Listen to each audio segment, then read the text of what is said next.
When we scheduled Kelly to do the estate planning class, he didn't know he was going to be hunting this weekend. I think his son approached him and said, "You want to do this?" And of course, we understand that he would want to do that, spend time with his son. So he's not here this Sunday, but he will be back next. And so we just got a one Sunday gap, all right? So what we're going to do today is I've got a couple of things just to share with you from the news over the last couple of weeks, and then we'll continue to look at capital punishment. We'll just continue where we left off. But I have something here. Hobbs, could you help me, and Elsa? To just hand these out to people.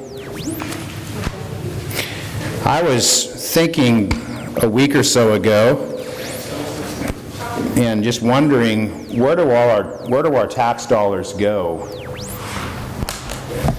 Because we know that right now there's this debate going on about the two spending bills. One of them just passed, the infrastructure bill, and the other one, the Build Back Better bill, is, who knows what's going to happen with that. Of the two, that one seems to be the more, I would say, dangerous of the two, because it seems like that bill, they're trying to restructure the United States to really permanently change our culture. For instance, here's just one example. In that bill, kids would start school 2 years earlier, and they would go to school 2 years beyond high school, if they want to. In other words, part of that would be free community college for everybody, and that's a good thing or a bad thing. I'll let you to decide that. I personally don't think it's a good thing. But it's less worrisome to me than the other, which would be all kids starting 2 years earlier. And why do you think some people would say that's a good idea? Okay, I've heard it's easier to indoctrinate a 3-year-old. Takes mom and dad. It gives parents freedom to work, because it is probably part of, child care. It becomes child care. Other thoughts? It could possibly have whoever wants to go to college, and some happen to pay the fee for it. You're talking about for students afterwards? Yeah. No, I'm talking about the before. I'm talking about why should we be sending 3-year-olds to public school? Well, it's conditioning parents too. What do you mean? Culturally, because And them up. Big Sugar will take care of a lot. Yeah.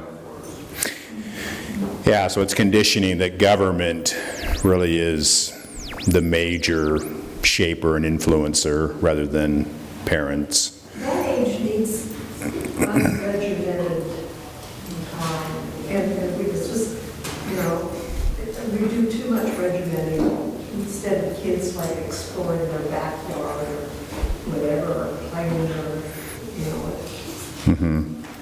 I hate that. Yeah, I mean, I don't know if, who in here thinks that sending 3-year-olds to public school is a good idea? Anybody? We sent our boys to private, to the church preschools, and took them there, and we did a lot of free play and a lot of outdoor stuff too. And I didn't see that was a detriment to our kids. Was it a part day or a whole day? Just a morning. Okay, and I don't know what this would be. Does anybody know the time? Yeah.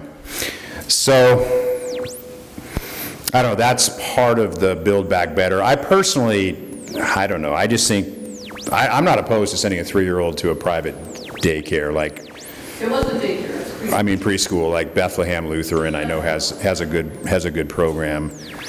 But mandating, so that's the difference here. When you start mandating and saying that you have to send your 3-year-old to public school, I it's kind of like mandating the shot. If you want the shot, get the shot, but should we mandate this? Anyway, I thought this was interesting, and you've perhaps seen things like this before, but maybe you haven't. You all have this now? You know, where our tax dollars go. And so defense is 16%, Social Security is 23%, which Social Security is supposed to become insolvent here in a few years. Does anybody know the date on that? I've heard that all my life. Yeah, I've heard that all my life too. I mean, I'm not saying that there won't be some kind of bailout, but it does, they've got a problem with that program. Yes, It's given so many that have no business receiving. yeah.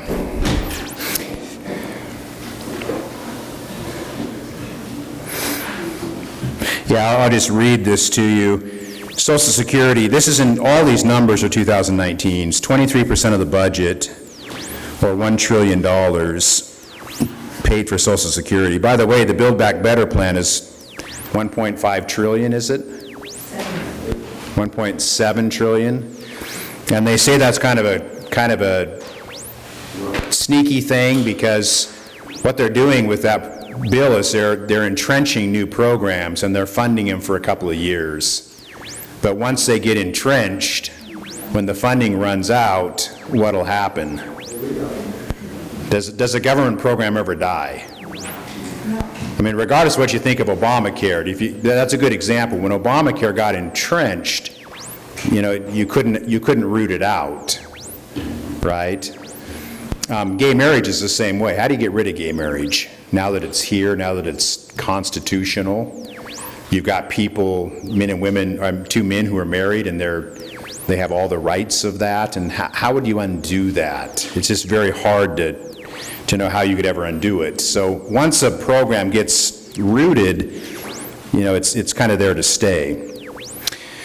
So anyways, 23% of the budget provides monthly retirement benefits averaging $1,503 a month to 45 million retired workers in December of 2019. Social Security also provided benefits to 3 million spouses and children of retired workers, 6 million surviving children and spouses and deceased workers, and 10 million disabled workers and their eligible dependents. So those are the folks that are benefiting from that program. Medicaid, Medicare, CHIP, marketplace subsidies. What the marketplace subsidies, you know what that is? That's Obamacare. So that is 25% of the budget. Safety net programs are 8%, and then interest on the debt is 8%. And I got to assume that's just growing because, you know, when you do 1.7 trillion infrastructure bill, we know that that's not paid for, right? And we know that the other one that they want to push isn't. I mean, I know that the president's saying it's all paid for, we're going to tax, everybody will pay their fair share, right? What would be a fair share, by the way? Get out of your face. Well, when you actually start to look at some, and I don't have them in front of me, but when you look at what the top 1% pays, it's a huge share. It really is.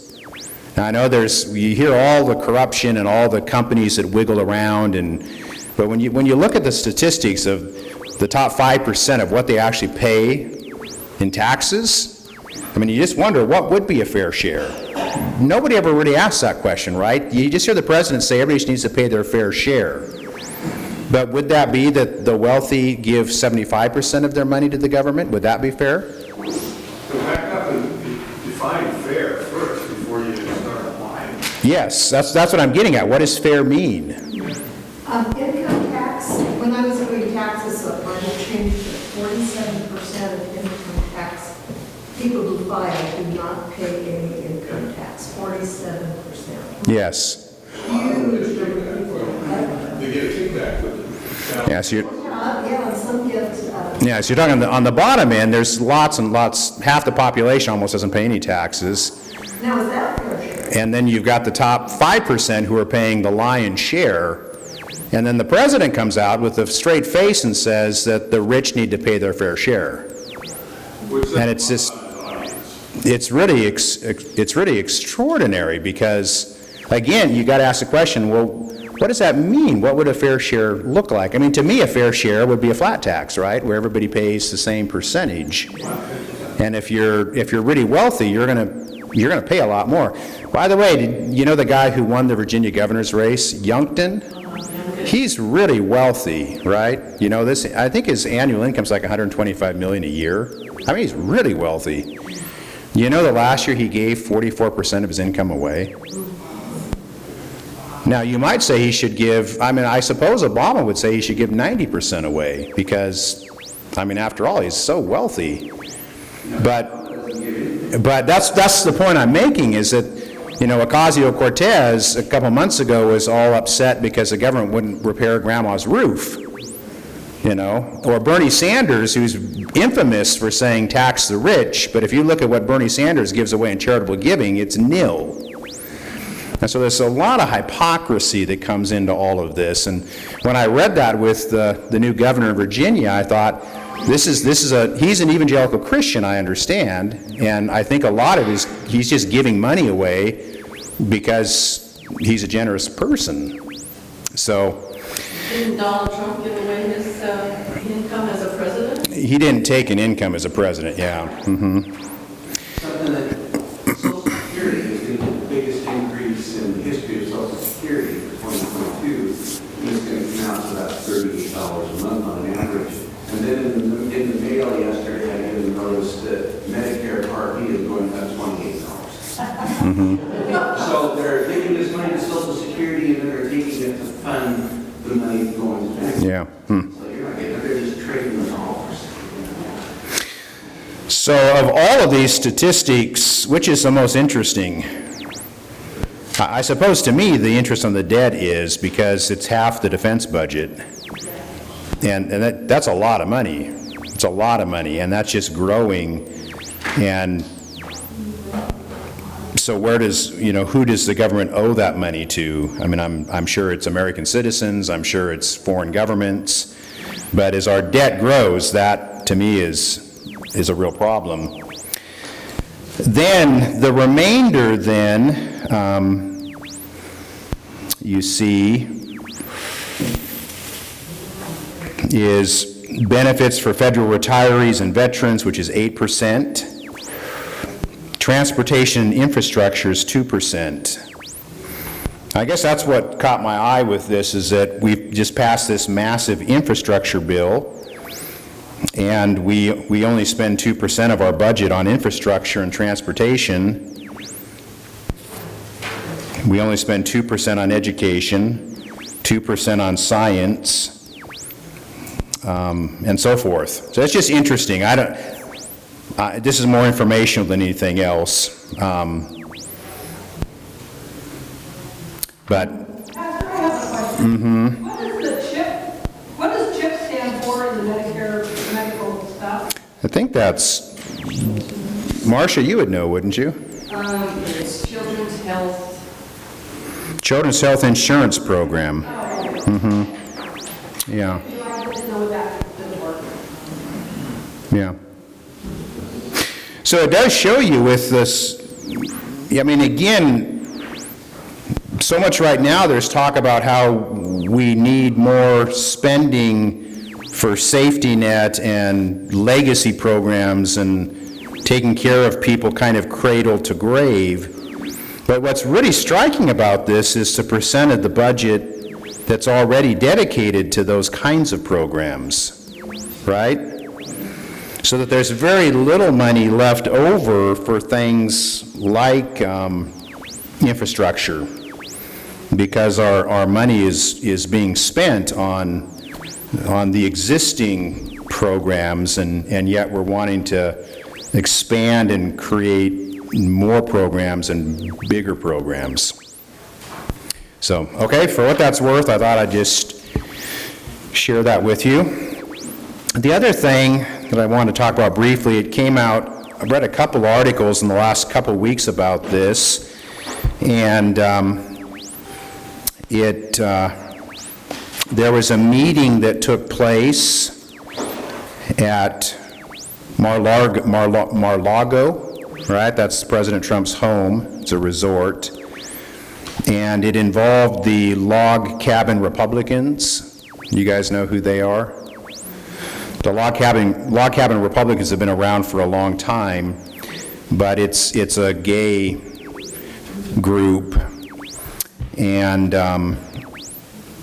they're starting what they're calling RNC Pride, which is the Republican National Committee Pride Coalition. And it's a partnership with the Republican Party, the Log Cabin Republicans. And so they met at President Trump's home. They gave Melania an award for her advocacy in this area. And they are saying here that if they can simply make this work, that what it says, here's a quote, when LGBT conservatives are included in Republican campaigns, we win. So, I don't know well, I assume I know what you think about this. They called this the Lincoln Gala, or the spirit of the Lincoln Gala, so referring to Abraham Lincoln. And of course, the Log Cabin Republicans, that's a reference to Lincoln because, as a child, he grew up very impoverished and in a log cabin at what was then the western frontier of the country. And so this is the LGBTQ plus revolution community really starting to make inroads into the Republican Party. And so what I'm looking at, the question being asked is, can you meaningfully put LGBT and conservative together? Do those two things, can they go together? And I guess to try to answer that question, you need to ask the question, well, when you hear the word conservative, what comes to your mind? Maybe it's just a word, and if it does, tell us what that word might be. Or maybe it's a phrase. When you hear conservative, what do you think of? Careful. Careful? Old-fashioned? Christians? That's an interesting one, because it's partly true, but what this article really shows us is that the Republican coalition has always been, at some level, an unstable coalition, because it's always included the social conservatives, which would be the Christian element, but it's also had sort of a libertarian tint to it, and it's had a more of a capitalist or government or business tint to it, and you can see how those are not altogether friendly bedfellows. Particularly, you think of woke capitalism today. We see this, right? Where companies are tripping over themselves to be more woke than their competitor. And so, of course, the coalitions are changing because now companies are sort of, when Ronald Reagan was president, big business was clearly in the Republican coalition. Now it's not so much. But you can see how this has changed, where now the big business folks are very woke, and they're pushing critical race theory, they're pushing the LGBTQ agenda. And so to the extent that that group remains within the Republican tent, you've got that group going one direction and social conservatives going a different direction. And so I agree with Bill in that Christian evangelicals have made up part of the Republican coalition. I think they voted for Trump 80%.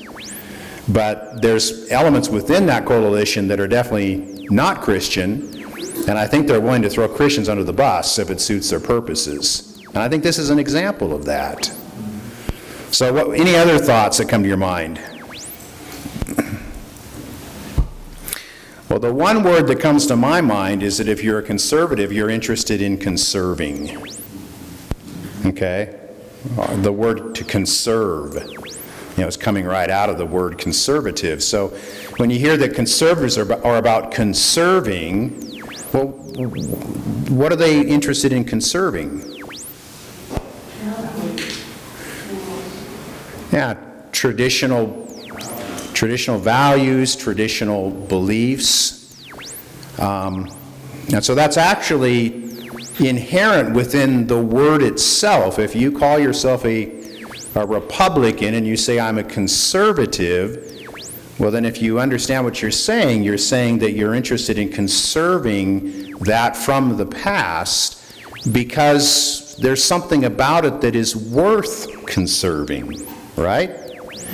That doesn't mean we conserve everything. We've got to acknowledge this. I mean, it was the southern United States, actually all the governors before civil rights were Democrats, right? They were. But we'd recognize that anyone today who would say, well, we need to conserve segregation, well, no, we don't. That was an ungodly position. But nevertheless, conservatives so progressives, that's the alternative, right? That's the other side. And so the word progressive, what does that make you think about? Or what does that suggest to you? Yeah, doesn't it? I mean, if conservatives are looking backwards, trying to conserve that which is honorable and right from the past, and not just throw the whole thing away, progressives are looking forward. So it's an era going into the future, and their perspective is that we're making progress, and we're going to continue to make progress, and inevitably progress is good. And so they're really more about changing everything and recreating the culture. So you could see how LGBTQ issues would fit much more naturally within a progressive frame, because their idea is that the past is corrupt and the past is corrosive and the past needs to be undone, and particularly with the woke crowd, because we all know that the founding fathers were a bunch of racists and a bunch of bigots and so forth.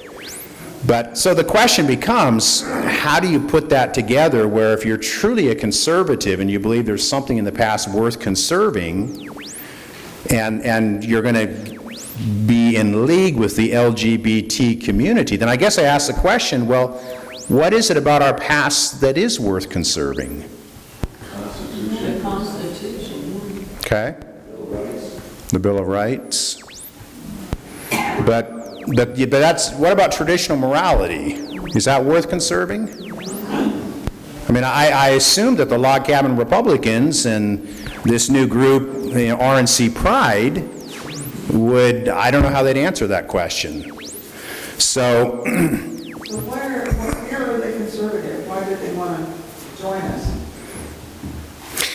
the log cabin Republicans have always been, they believe in capitalism. They're not socialists. I don't get it where it joins together. I don't know what they want. Why do they want that in with us? They can push their agenda into another realm. They want to win elections. Yeah, but why do they have to bring that particular aspect of their life into the politics? And why can't they just be a straight up Republican? Yeah, what's it got to do with finances and capitalism and values? And I just don't get it. And I think Republicans are trying a little bit, but we're not so narrow-minded, closed-minded. Yeah, I think, we can play a little. but I think that's it. I think it's right there. I think this is about winning elections, and so the Republicans have been tarred and feathered as the racist, homophobic, white supremacist crowd. And so if conservatives can embrace the LGBTQ plus agenda, then maybe we'll win elections. Not Now- back out of the Republican Party and start doing something different. But I'm just simply asking the question at a more philosophical level, can you with a straight face and with some moral integrity take that pragmatic position. Because if you go that direction, it seems to me you're not conservative in any meaningful sense, because again, conservative is trying to conserve, and now what have you done? You've rejected traditional morality. You've rejected the family, the nuclear family, the whole idea that mom and dad are best for children, biological parents are best for children. So, I mean, you're just tearing out the roots of, I think, what should make someone a conservative, which is based not in policy only, it's based in worldview. It really is. We're into worldview now, because ultimately to be a conservative or progressive, there's policies, but underneath that, there's a worldview at work. Would the bigger picture be that an inroad in would divide the party, divide and conquer? Yes, I go with that. So are you suggesting it's a nefarious sort of thing? Yeah. What about Caitlyn Jenner as a Republican from California? Yeah. And to me, that sounds like a divide and conquer.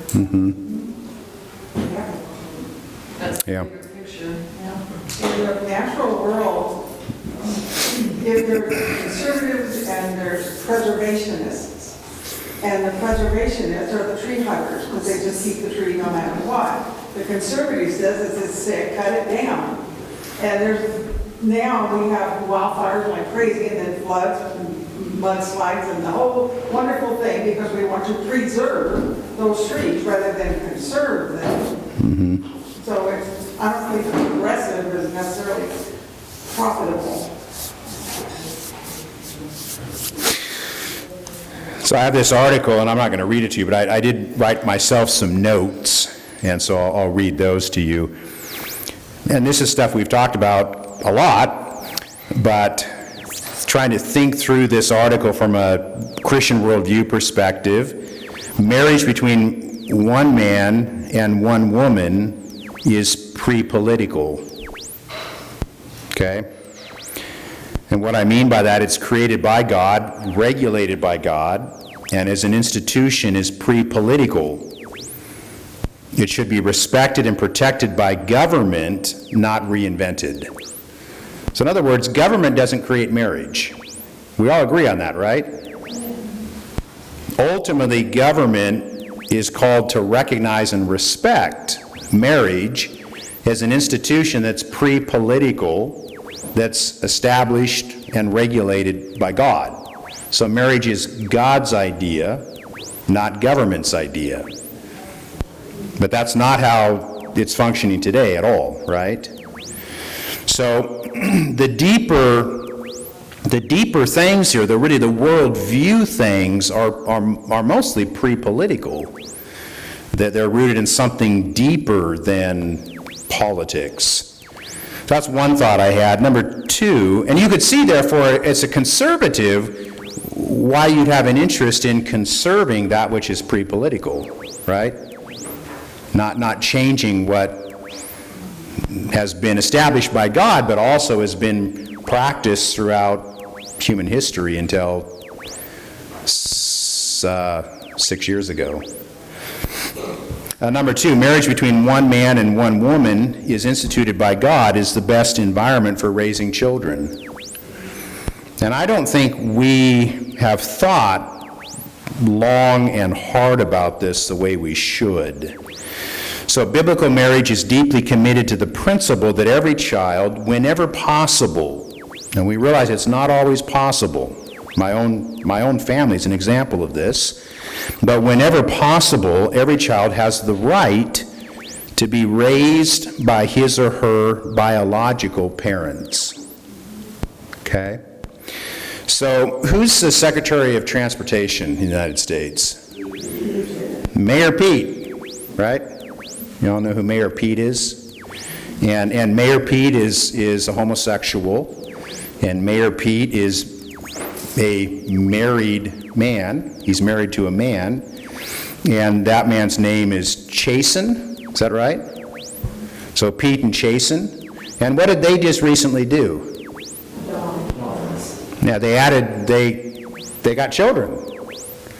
And I saw a picture this week because I Googled this, and I wanted to just read more about it. And there's this picture with Pete and Chasen in a hospital bed. And they're holding their 2 babies. And I just thought, this is so bizarre. I mean, it was bizarre. That is bizarre, isn't it?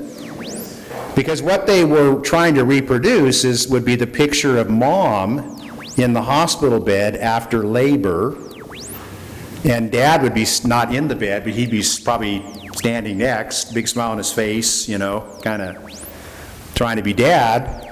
And it's celebrating that mother has successfully delivered a baby into the world.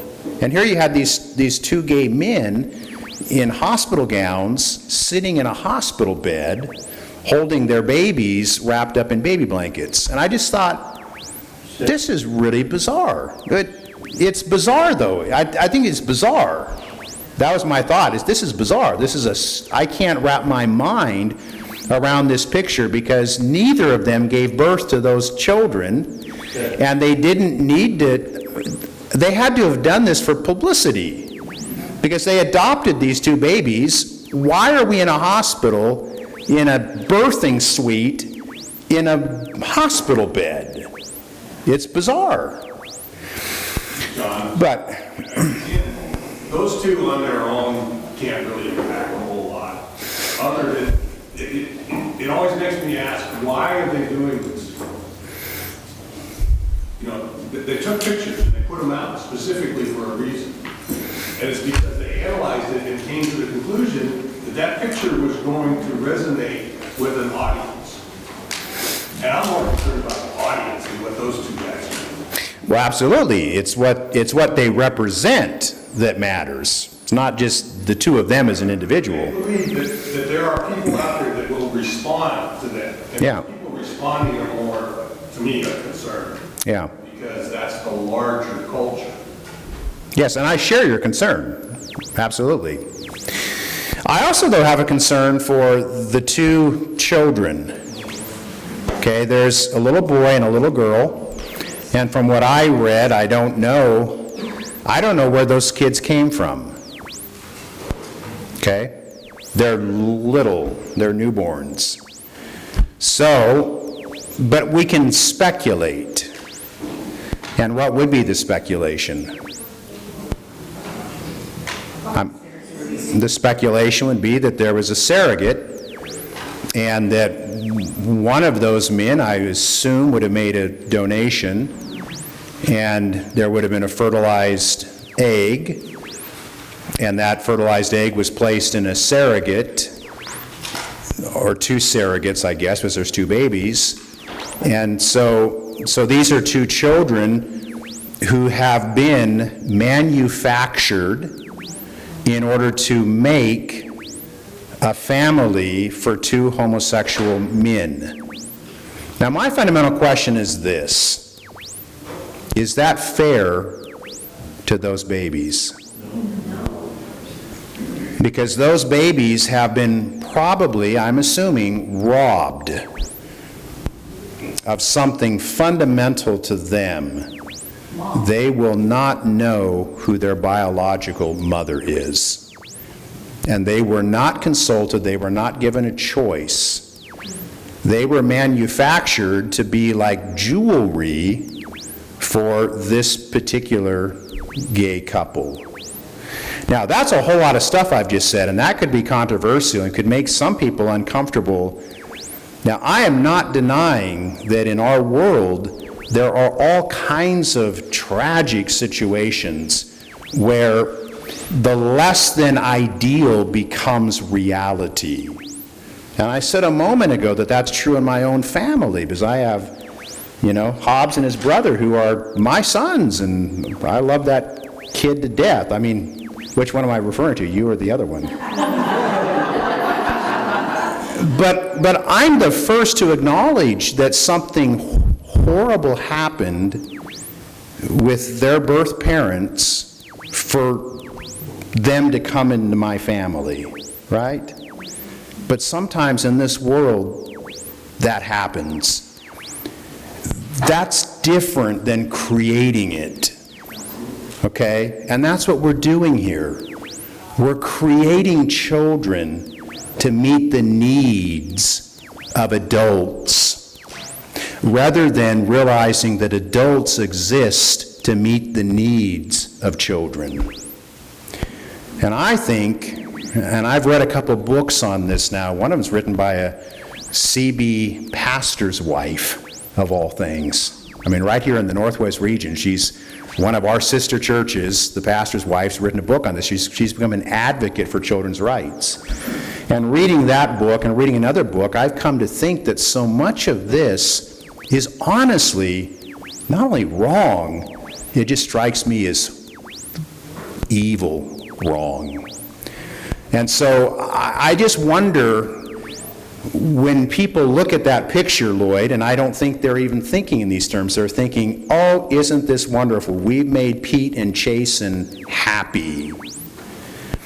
But is anybody stopping to think about how that happened and at what cost to these kids? Again, and you can read the literature, and not all kids are the same, but I kid you not, there's something to a wound from before birth. There are kids who are wounded because they've been denied the connection to a biological parent. That is real, and it is sometimes profoundly powerful. Now, 2 hands went up. I don't know who. Go ahead, Carol. When we said that, like, as a mother, I thought, oh my gosh, does that create a bigger agenda of what they'll tell these children about who their birth parents are and how they came into the world? Is that further the agenda that it's no longer a woman gives birth to a child and that's hers, but these 2 men created, again, they're being created. Yeah, and then these 2 men didn't create it because they can't create it, right? But I understand what you're saying. But I mean, it's like, let's make the world that much more screwed up. Yes. Let's just put this out there. How sick is that? Yeah. The other thing I can speak to is Mike and I are toxics. We understand there are a lot of situations that are horrific where children have suffered, and they have suffered to a degree we can hardly fathom. However, they still have that need to know who those biological parents are, whether they ever can live with them or not. They still have that need of where did I come from? This just, yeah, the agenda just, it's, again, I appreciate what you've shared this morning, because it's like, there is no bottom to the depravity of what that group will do. And it is sick, absolutely sick, so. Yeah, Maria. Well, I read a book years ago, I think it was called Orphan Justice, and the one sentence that stuck with me is that we need families for children, not children for families. That when we start creating or drumming up the children to meet orders for families, that quickly becomes trafficking. And I also just this week...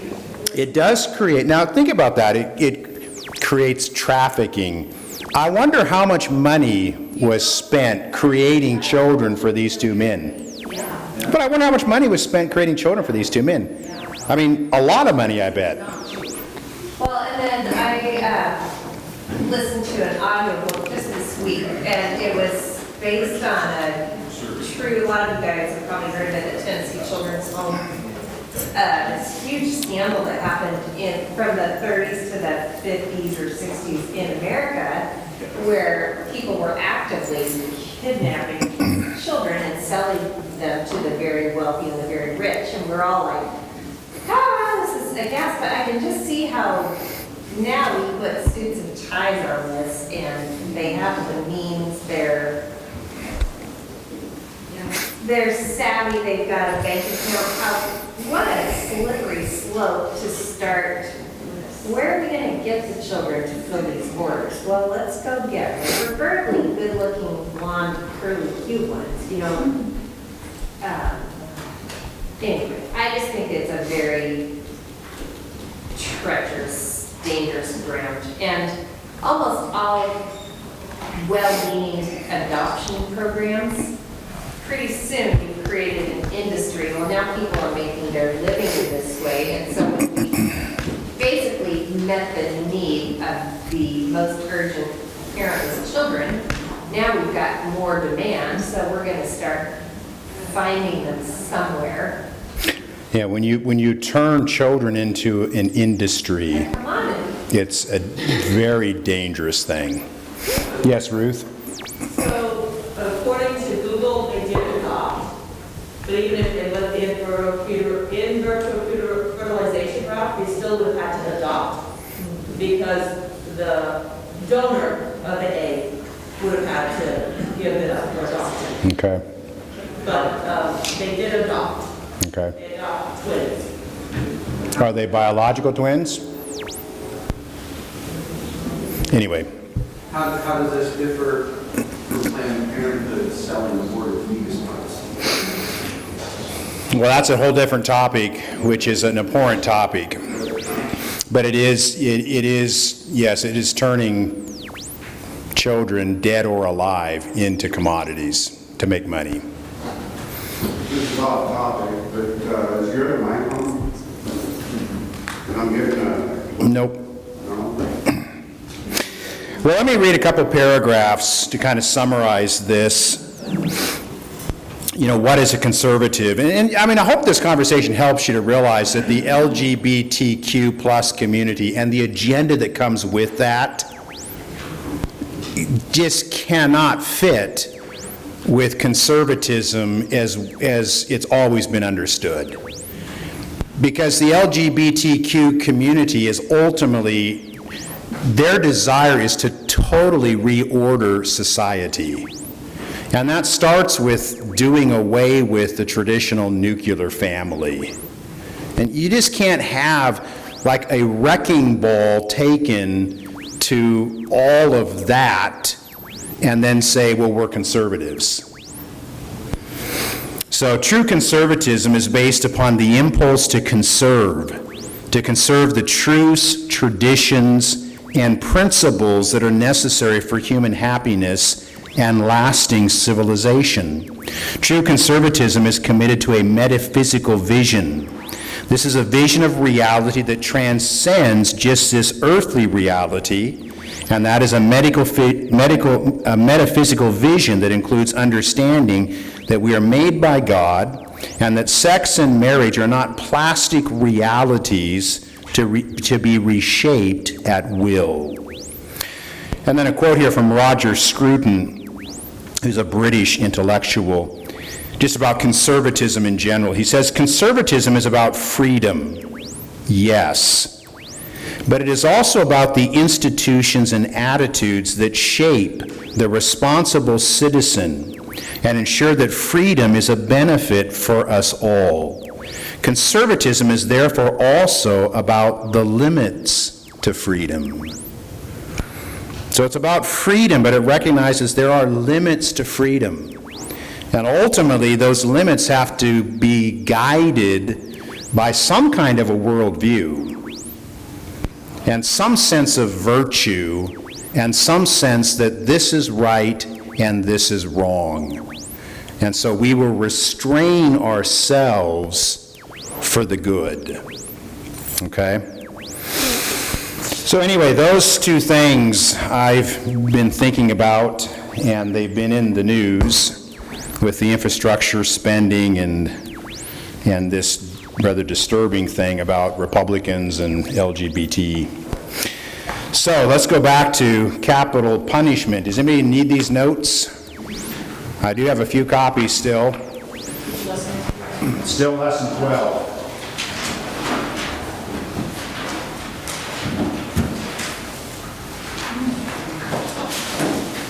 We are making progress on this.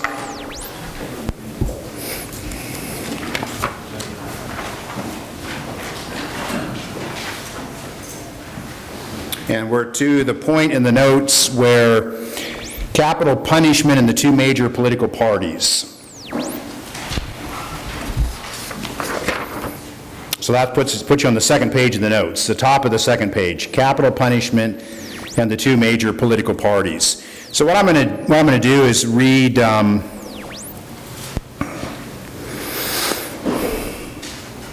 This is from the Democratic Party platform for 2020.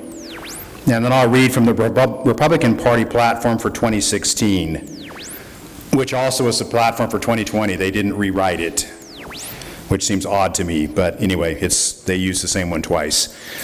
So the one for 2020 for Democrats on this particular subject reads as follows.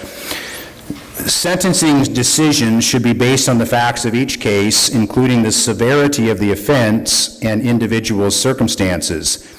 Democrats support allowing judges to determine appropriate sentences, which is why we will fight to repeal federal mandatory minimums, incentivize states to do the same, and make all sentencing reductions retroactive so judges can reconsider past cases where their hands were tied.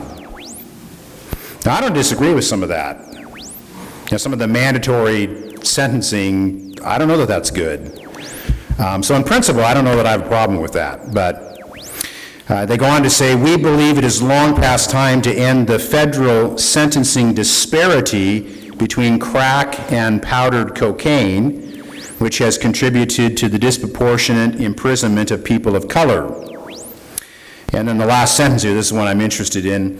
Democrats continue to support abolishing the death penalty. Okay?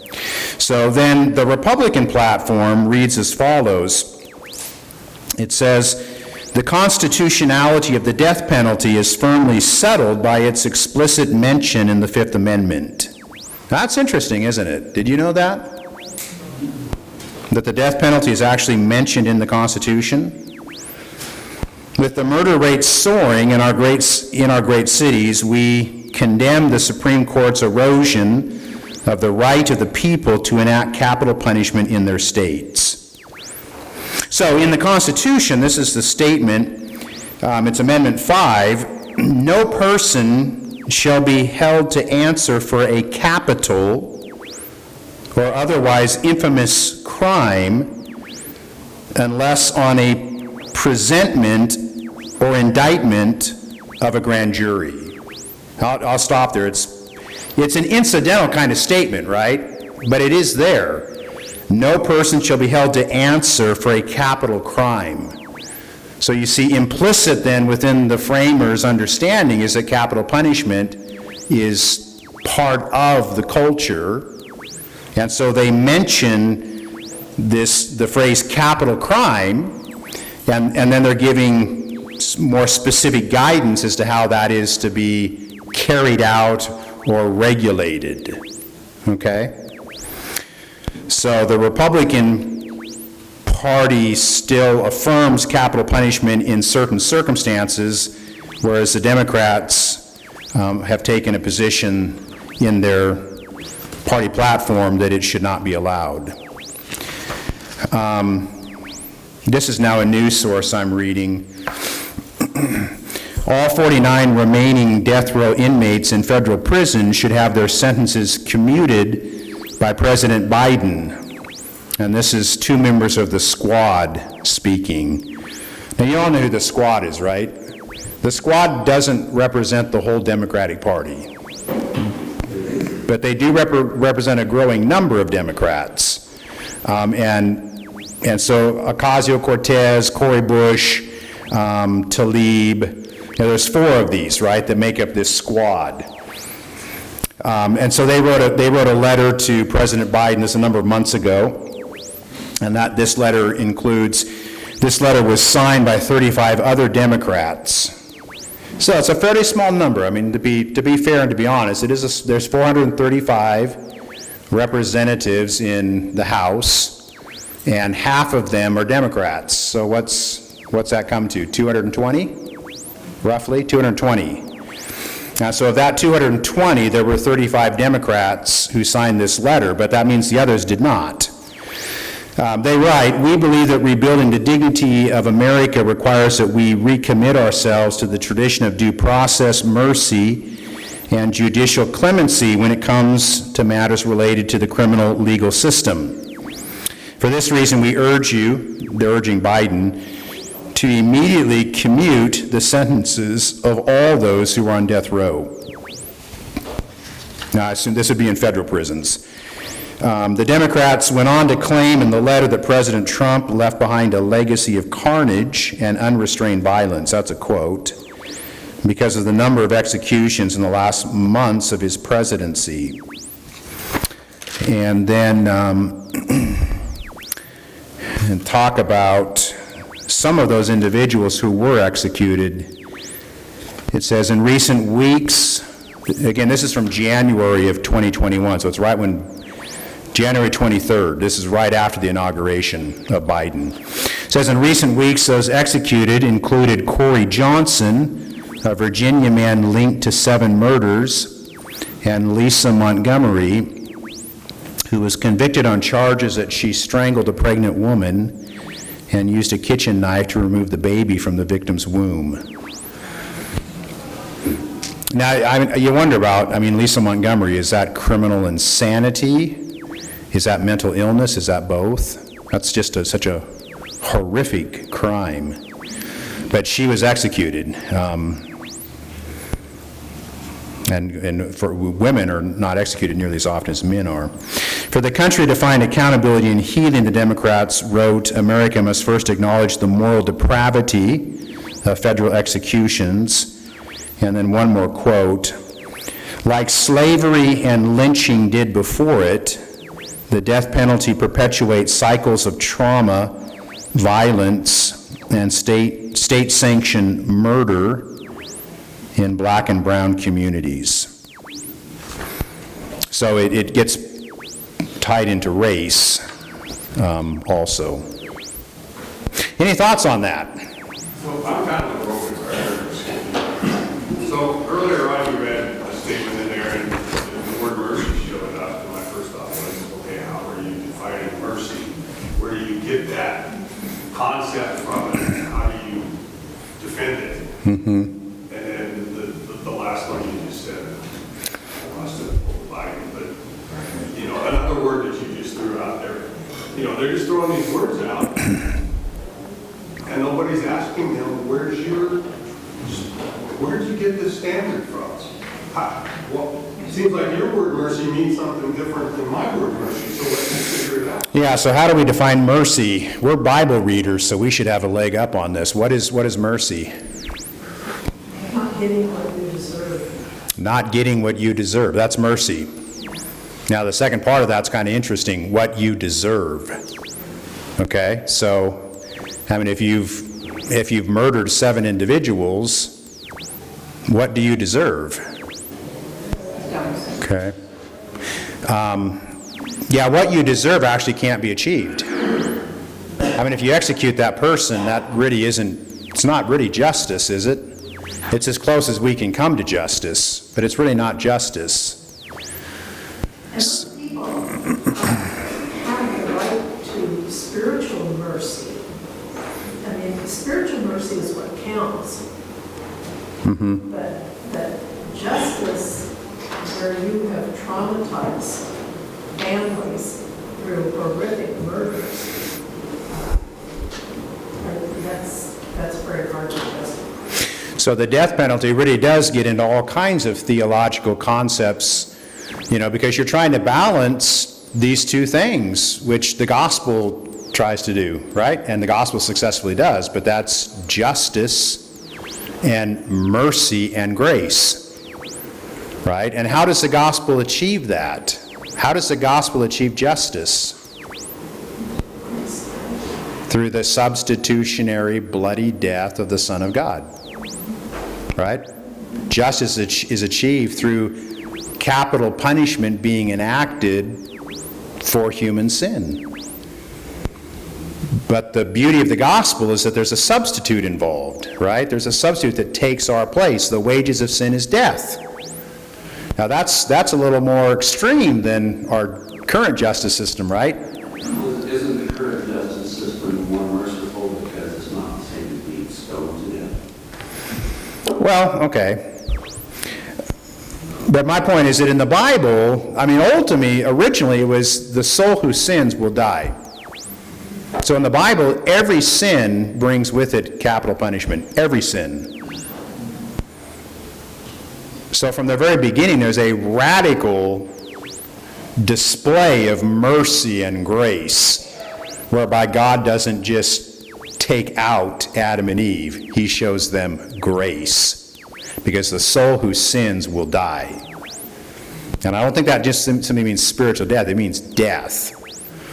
But ultimately, how the gospel deals with this whole issue of justice is that Christ goes to the cross and he pays the penalty. So when you do away with capital punishment in any circumstances, what you have is you have this whole issue of justice hanging out there. And there's no way to even approximate justice being served. And yet at the same time, you're trying to balance grace and mercy and so forth. So, I mean, there are real issues here. I'm sorry, David, I did see your hand go up. Go ahead.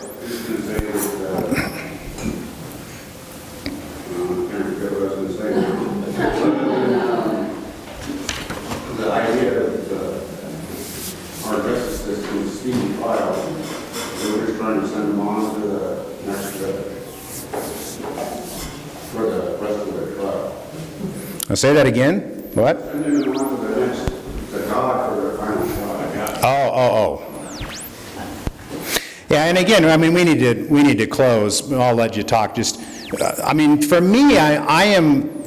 This is a difficult issue. I am pro-death penalty because I find it in Scripture, but I do recognize there's a difference between the principle and the practice, right? And the practice of the death penalty is something we should scrutinize and recognize there have been terrible mistakes made in the past. So we acknowledge that, but at a worldview level, because worldview is all about the principles that guide your life.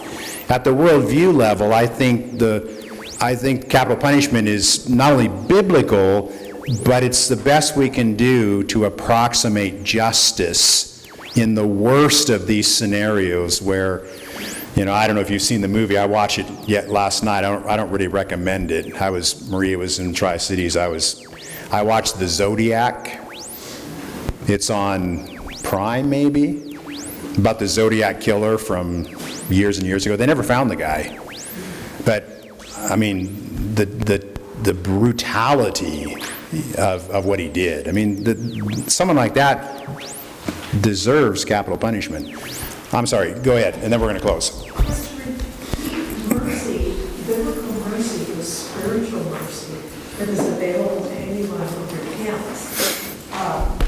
Mercy in a civil situation is completely different. Mm-hmm. It does not involve that Christ died for your sins. You have to repent. Yes, so Jeffrey Dahmer, he repented and accepted Christ. Now, we cannot see Jeffrey Dahmer's heart, but we have to accept that it was a sincere repentance. If it was a sincere repentance, then I believe Jeffrey Dahmer went to heaven. But I think it was also right that Jeffrey Dahmer was put to death. Another example of this would be in World War II. I have a fascinating book in my library. Can't remember the man's name now, but he was a Lutheran minister, a priest, and he was assigned to all the inmates at Nuremberg, all the Nazis, and he was giving them spiritual comfort and ministering to them through that whole trial and then through their executions. And it's a really fascinating read. You know, some of the Nazis showed signs of repentance, others did not.